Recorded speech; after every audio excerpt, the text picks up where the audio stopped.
Okay. Salamu alaikum. Sunana Rahama Sadau. Ina yin wannan bidiyon ne saboda in yi magana akan abubuwan da suka faru a kwana ɗaya da kwana biyu da suka wuce. Abu ya taso akan hoton da na saka, kuma abun ba mai daɗi ba ne.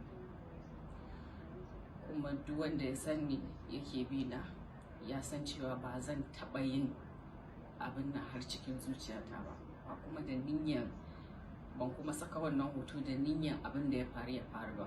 Hasali ma ban ma san ya faru ba sai da aka kira ni aka fara gaya min cewa ga abin da yake faruwa.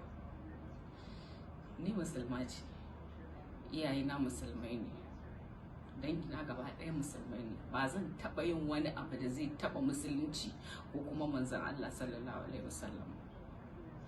Wannan mutanen, ko kuma in ce mutumin da yi wannan furicin a ƙasan hotona, duka idan muna bibiyan abin da yake faruwa a duniya mun san cewa muna cikin wani situation yanzu da ake yakar musulmai.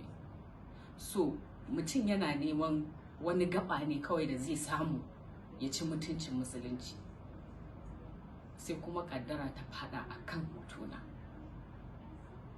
Ni ina ɗaya daga cikin waɗanda suka yi ta yakan abubuwan da ke faruwa a Faransa. Duk wanda yake bina zai gani.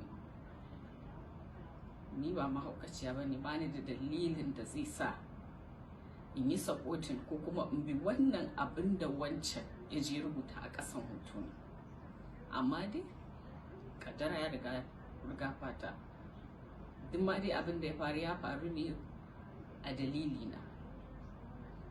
Ina mai ba wa daukashin al'umma haƙuri. Wannan abin ya fi min ciwo fiye da komai, ya fi min ciwo fiye da kowa.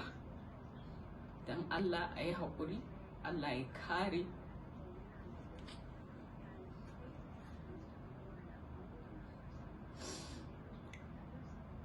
Mu yi haƙuri,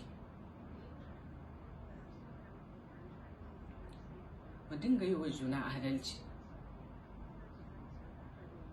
Don Allah, na gode. Wannan abu ya fi min ciwo fiye da komai a duniya.